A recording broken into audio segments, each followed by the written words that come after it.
తెలంగాణకు కొత్త అసెంబ్లీ భవనం అవసరమన్నారు కాంగ్రెస్ ఎమ్మెల్యే కోమటిరెడ్డి రాజగోపాల్ రెడ్డి.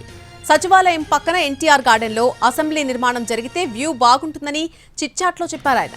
అసెంబ్లీ నిర్మాణానికి అవసరమైతే ఎఫ్టీఎల్ పరిధిని కుదించవచ్చని అన్నారు. సచివాలయం, అసెంబ్లీ, అమరవీరుల స్తూపం, హుస్సేన్ సాగర్ ఒడ్డున చూడచక్కగా ఉంటాయన్నారు.